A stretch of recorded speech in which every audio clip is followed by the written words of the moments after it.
Talofa lava, this is Pacific Waves from RNZ Pacific.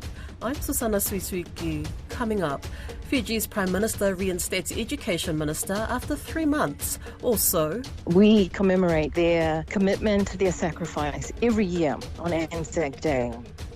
Niue remembers its heroes. And they use this income directly to pay essential things like medical fees. PNG cacao farmers fight to keep their industry afloat. Fiji has been thrown yet another curveball in the world of politics. Newly elected SODELPA leader Asiri Ranjojo has been reinstated as the Minister for Education after Fiji's leader Sitiveni Rabuka sacked him earlier this year. Ranjojo was dismissed from his ministerial role by the Prime Minister for insubordination and disobedience to his directive. It was only in January that Fiji's Prime Minister delivered a statement on the dismissal of Education Minister Asiri Ranjojo from Cabinet. But now, 3 months later, he's been reinstated. Rabuka has justified the U-turn, claiming he only gave Ranjojo a 3-month stand-down, which concluded on the 22nd of this month. However, there's no record of Rabuka saying this. I spoke with Professor of Governance from the University of the South Pacific, Vijay Naidu, about the turn of events.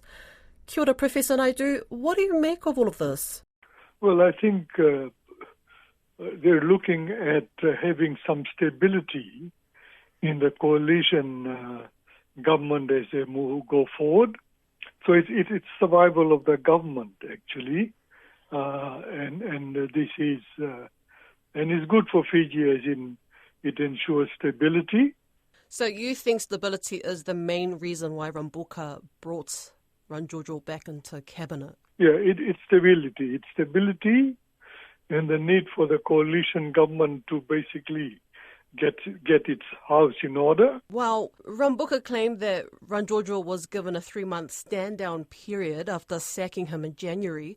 How is this plausible? Surely Rabuka knows the public aren't easily fooled. Yeah, well, that's something that's actually flabbergasted people because that wasn't stated at that time, and it's just come out of the blue. So, yeah, so I think the public really are a bit confused about this 3 months suspension. Some people have criticised also that Rabuka's decision is from feeling the pressure of leading a coalition government. Do you agree with that? Yes, I think so. And it's not just leading a coalition government, but a government that has a very, very narrow majority. And so, with what happened to Ranjojo, and if as a backbencher he refused he abstained from voting and all that, then the majority was reduced to, 1 or 2 persons, So with that kind of situation, the government was actually in a somewhat jittery position. And so if you suspend someone from a ministerial appointment, that's a substantial decrease in the person's status and what he receives as pay. And so the person's loyalty could not be assured 100%. And so, if you look at over the last 2-3 weeks, the management board of SODELPA had given the Prime Minister an ultimatum, to reinstate Ranjojo as Minister for Education, asked William Walker to step down, or else, So I think that was not a very satisfactory situation. And while Rabuka stood firmly for his decision regarding the suspension of Ranjojo, clearly there were some backroom negotiations and further discussions. And also on the side of Ranjojo was that he became the newly elected leader of the SODELPA party. which strengthened his hands and those who supported him. With Rambuka reinstating Rangiorgio, what does this do for the overall image and public trust in Fiji's government? Well, in the short term, I think there'd be people who would be sort of ridiculing the whole thing. And as we discussed, I think some people would be confused. But there would be others who want this government to finish its term. And the finishing of the term, I think, overrides all the other points of view. And so in that sense, it's good for the coalition government and good for political stability in the country. We hope that this would lead to longer-term stability in the coalition itself, as I said, which has a very narrow margin and made of three parties whose numbers just narrowly exceed the number of the Fiji First MPs in Parliament, and so I think people will be watching government's performance. And of course, part of the need for stability is that many issues remain for the country in terms of addressing social inequality, poverty, and the deficit in infrastructure, and a whole range of social services have been undermined over the years. So the government has to straighten all this out, and so there is a need for stability in the next couple of years. RNZ Pacific have contacted Sitiveni Rambuka and Asiri Rangiorgio for comment.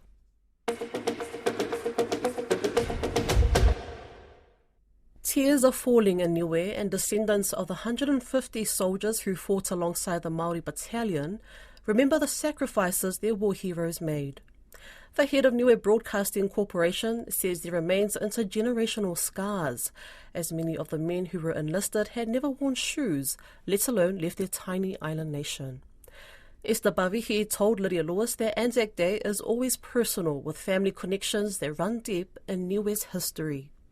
She says the Niuean soldiers fought in a war that they had no idea about.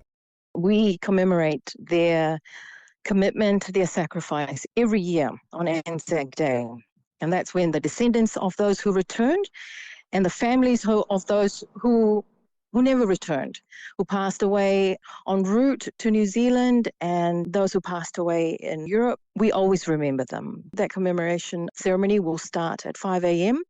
The guest of honour, of course, is the visiting Speaker of the New Zealand Parliament, Right Honourable Jerry Brownlee, and of course, Premier Dalton Tagelangi. Almost all villages have a monument to remember the men from their villages who were part of the 150 that joined the Maori Battalion from Niue. So this morning, my village, Avasele, we held our service so that we can all join in the national service tomorrow. As a country, we will remember them together tomorrow. And many children, when growing up, their grandparents tell them the war stories that really impacted them. And like you say, their loved ones died, they were killed. What stories are close to your heart? What stories were you told as a young one, and do you pass down to your children now? I have a very proud history with both my paternal and maternal great-grandfathers. So my great-grandfather from my father's side, Private Taveli, he was one of the youngest enlisted from Niue. I named my son, my eldest son, after him. From my mother's side, Gilbert Godsmark is an Englishman who was living in Niue at the time. He enlisted as well, but joined in the New Zealand. For me personally, I also named my son Godsmark, so Taveli that's his name, Taveli Godsmark Pavihi. There are many other families around this island who named their children after those who left. Some even named them, for example, a former lady MP from the village of Toi. Her grandfather's name was Liu Maiheto, which means I came back from the war. Another family from the village of Hikutawake a mother who sent 4 of her sons. 2 returned and 2 did not return. So she changed her name to say that Isiua, which means she gave away 2. It's a very emotional time for us here in Niue as we remember them. They're not forgotten. The histories that our families tell our young ones. I made a speech today at the Avasele service, and I asked the young people, because we had young girls' brigade and boys' brigade, some as young as 3 or 4. They were at 5 o'clock this morning, up early, dressed, and marched through the village green, in front of our monument. And I asked of them to please learn whatever they can. Margaret Poynter, bless her, she wrote the story of these 150 men from Niue.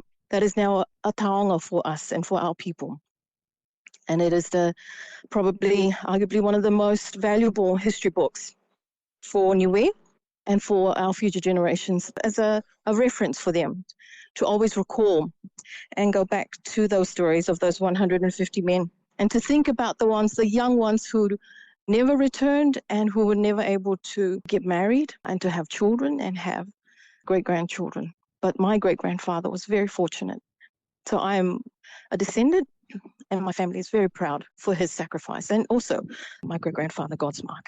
And while many didn't make it home, does their blood run deep? Do you see it in the strength of the next generation? Their fight, does it continue? Absolutely. Absolutely, their fight continues. The fact that we commemorate them every year on ANZAC Day, we don't care what the rest of the world, whether they remember them or not. But for us here in Niue, we remember them.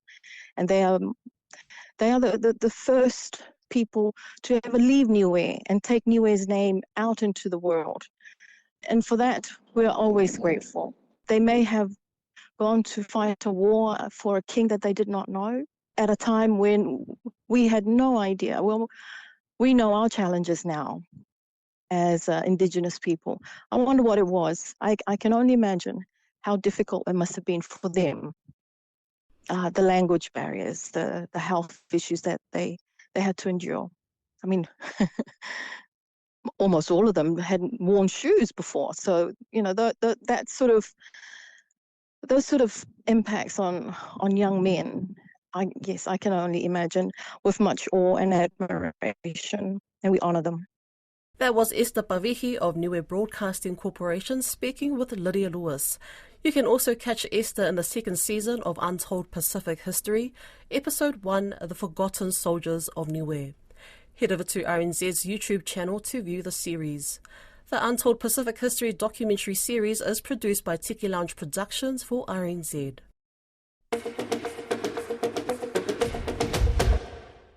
175 nations have agreed to develop a legally binding agreement, prompting a major step towards reducing greenhouse gas emissions from plastic production, use and disposal.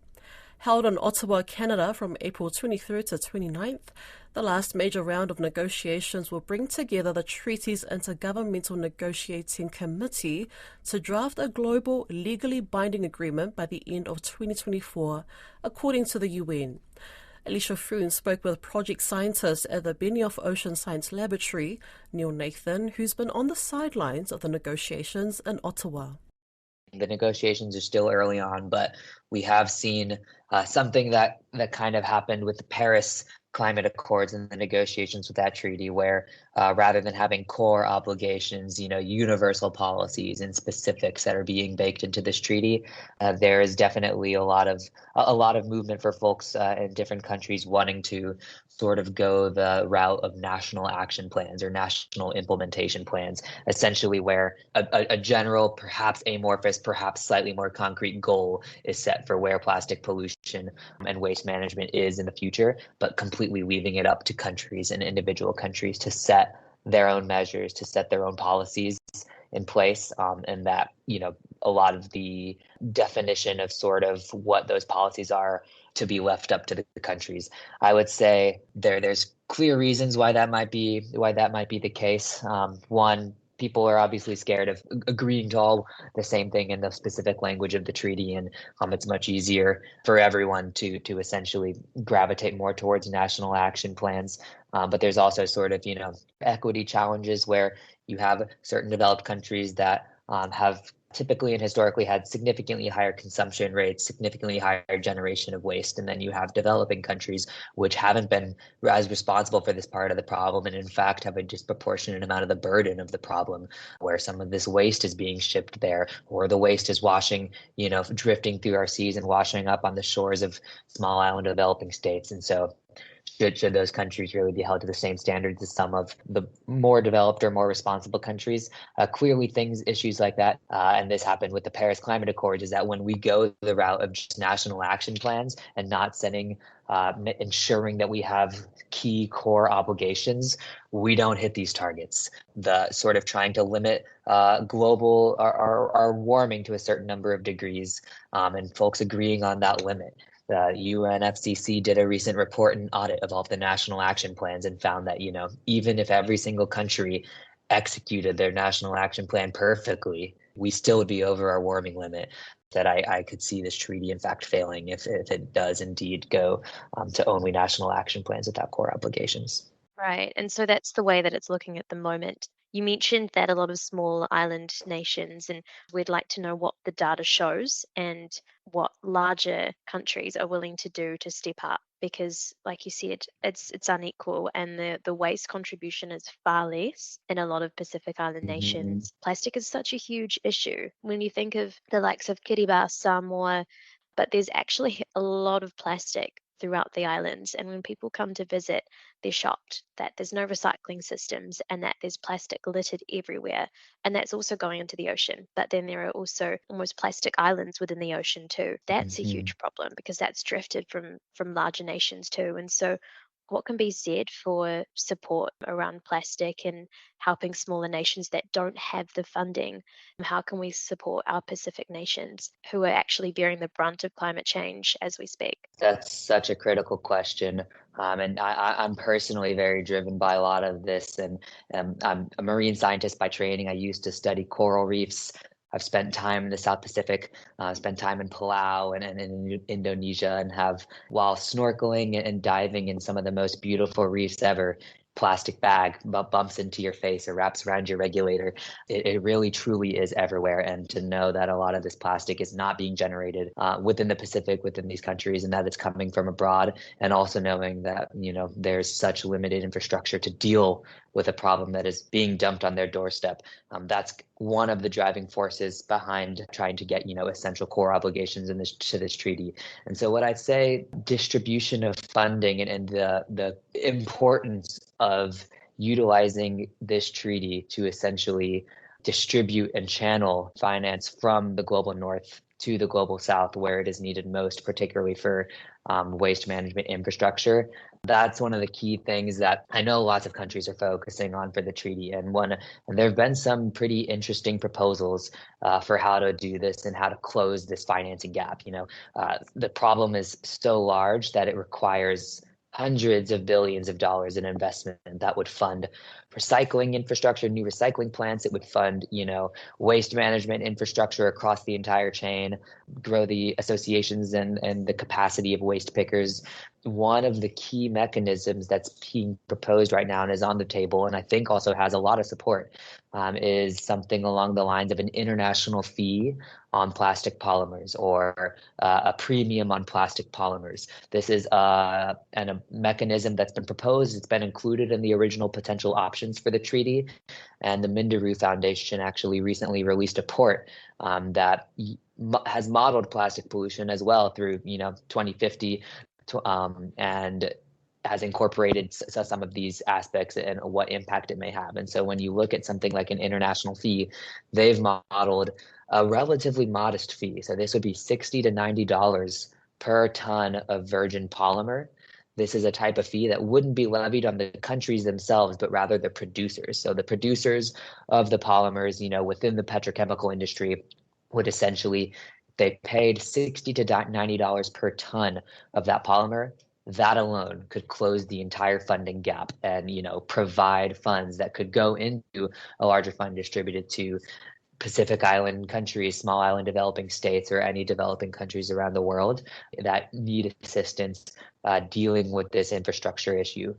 Is not a lot of money. It's a very modest fee placed on the producers. And even in the case the producers fully pass on this additional cost to the consumer, I believe it would increase the price. If passed on to the consumer, it's really only a 1% roughly increase in the price of the product itself. So one could argue that an increase like that is not likely to be felt by the consumer, yet could still be so powerful that it actually completely closes the funding gap required in terms of waste infrastructure, recycling infrastructure that could help us get to zero plastic pollution by 2040. The treaty is expected to be finalised in late 2024 in Busan, Korea.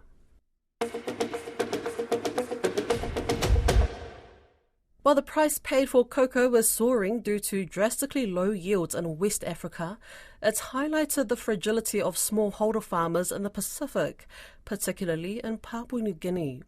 Farmers are earning much more after years of being paid a pittance for their production, but that price lift is likely to be transitory. At the same time, most PNG cacao farmers are old, and enticing the youth to return is a challenge.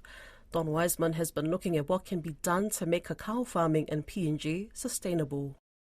Cacao, or cocoa farming, is vitally important for PNG. As a research fellow at the University of Sydney, Tom Swan, who's been working in PNG to develop integrated coffee farming systems, explains. It's very important.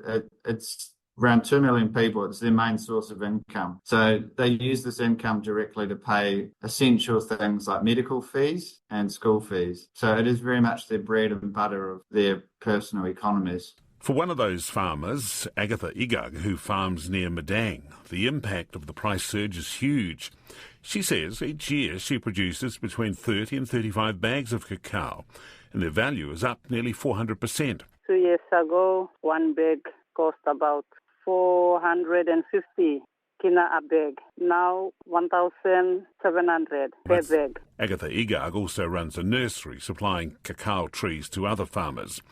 The cacao ambassador, Una Brown, who has had a lot of dealings with Pacific farmers, trying to help them raise quality so they can sell to the usually more valuable boutique market, is warning that a price crash is just around the corner and they need to be ready. We don't want to see that price crash in 18 months. We want this to stay consistent. And in order for do that, because we're talking about the World Stock Exchange market, right? So it goes up and down in everything, all shares, everything. So for the Pacific, specifically for the Pacific, what we want to do is over the next 18 months, work with the farming communities to increase their quality. So even if the World Stock Exchange market goes down, we will still be able to get that price for the farmers. Another critical factor is that the farmers are mostly old and getting older, while PNG has a substantial youth bulge in its population. Some of the work that people like Tom Swan have been doing is developing the Family Farm Team program. It aims to foster collaboration in families by ensuring everyone in the family steps up and does their share. One key aspect of this is encouraging youth involvement, as Mr. Swan points out. What I'm arguing is that there's very real financial opportunities and entrepreneurial opportunities for smallholder farmers, and if the youth were more inclined to get involved in the family smallholder farm, they're very likely to produce money that way. Mr. Swan says one technique they're trying is the use of technology to attract the young back. He says typically younger people are more inclined to use their mobile phones. So we're developing a mobile application which would have cocoa farming to help them look at things like how to compost, what sort of amendments they can make to the soil, when the best time to pick the cocoa pods are, pruning of trees and other such things, to try to engage youth in that medium. And for Una Brown, her hope is that more and more farmers in PNG will come to know what cocoa is and the reasons it's prized in the Western world. She's convinced this greater understanding would boost enthusiasm for growing cacao. That's Pacific Waves for today. To listen back, head over to rnzi.com/programs. We're also on Spotify, Apple and iHeartRadio. From myself and the RNZ Pacific team, tō whāsoi fua.